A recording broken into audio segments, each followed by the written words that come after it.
like I explained before, just like I was talking about the tree, some aspects, every aspect is further divided into specializations. Apart from that, some aspects and some specializations may actually overlap.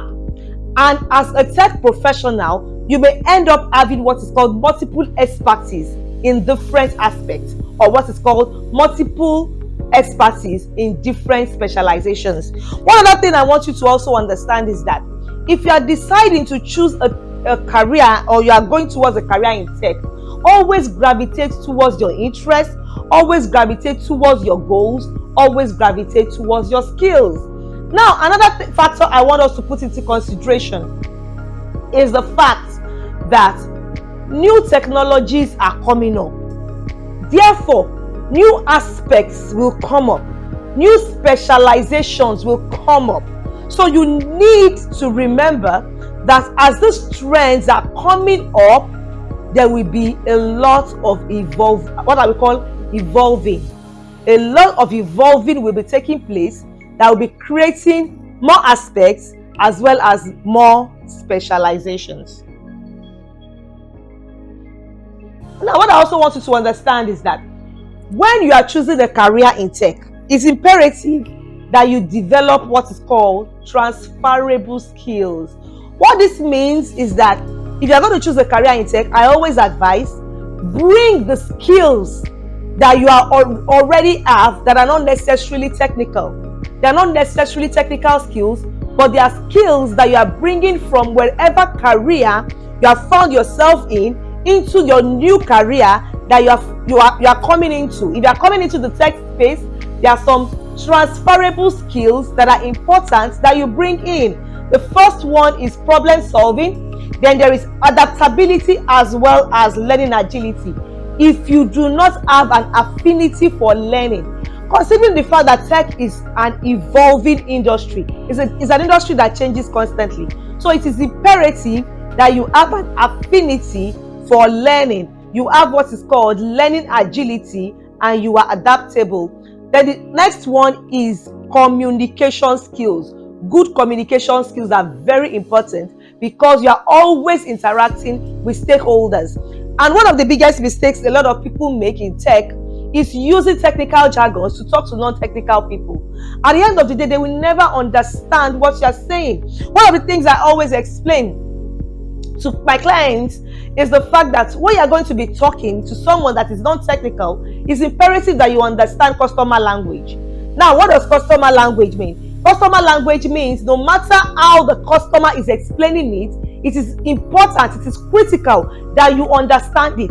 They may not be technical people and they are going to be presenting it in their own way, with their own understanding, with their own knowledge. It is imperative that you understand whatever the client is saying. In this case, you may be working for the same organization, they are still your client.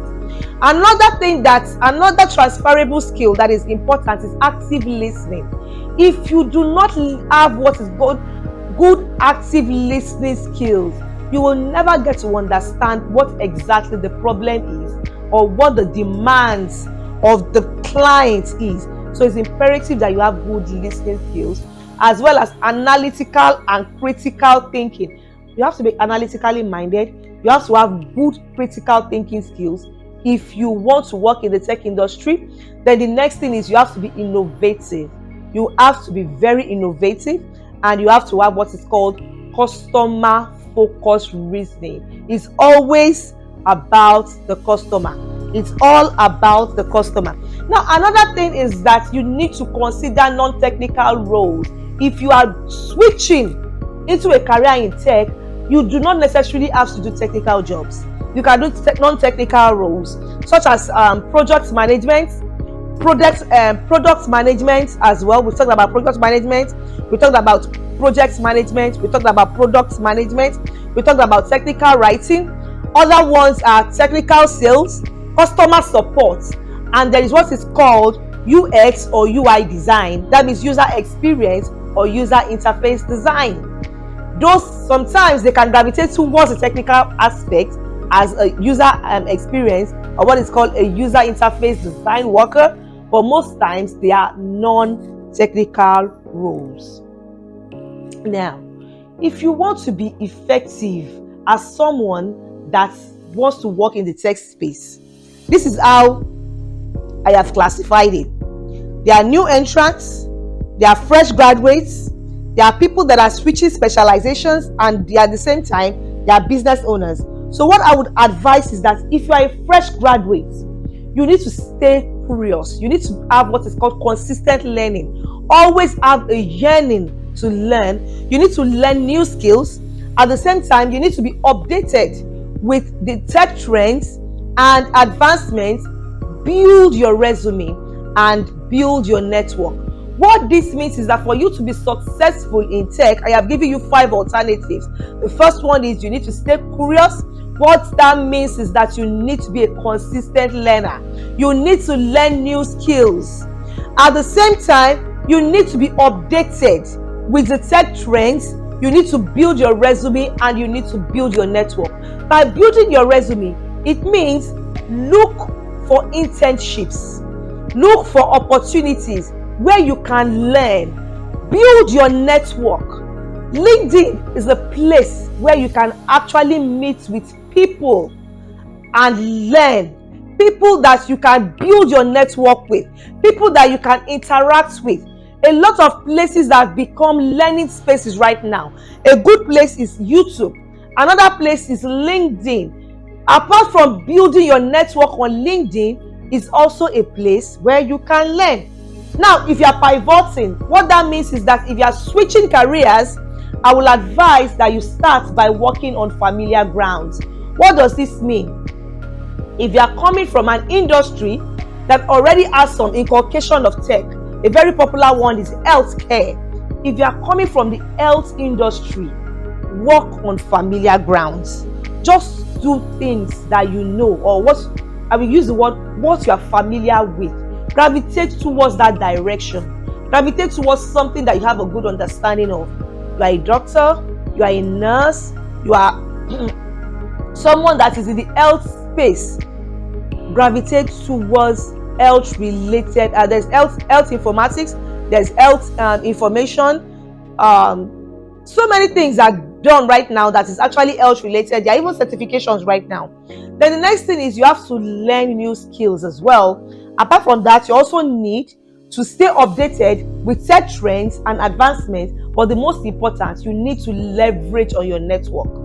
Like one of the videos that we did last week, we talked about the fact that this year, your network is your net worth. So it's imperative that you speak with people that are already in the tech space, or that there are people that their organizations may be employing tech people. You already have a job. You are not a fresh graduate. You already have an existing network. Leverage on it. Then if you are switching specializations, what this means is that you are already in the tech space, but you are trying to switch from one specialization to another specialization, or most importantly, you are moving from one aspect of tech into another aspect of tech. I will advise also that you work on familiar grounds. Do things, work towards area that you are already used to. If you are already in a place like networking, you can move towards cloud technology. If you are in a place like the help desk people, they do a lot of networking and computer system administration. Move towards those roles that you are used to. Start off from there and keep climbing the ladder.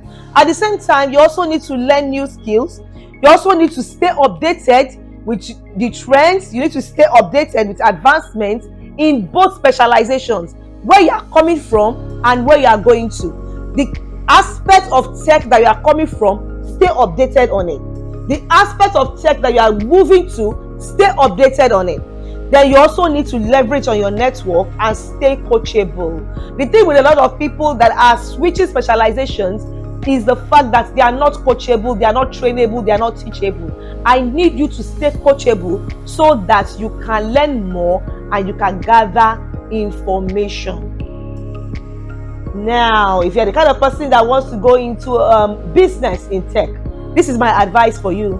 You need to expand on your network. You need to leverage on your existing network. You need to let your resources work for you. What that means is that even if you don't have the skills, let your money do the job. Then let the power of collaboration and engagement. What this means is that you need to meet with people that are already in that space and do some form of collaboration, do some form of engagement. You don't necessarily have to be someone that is skilled in that right now. Let your resources do the talking. Until I see you tomorrow, have a beautiful day. I'll see you in the next video.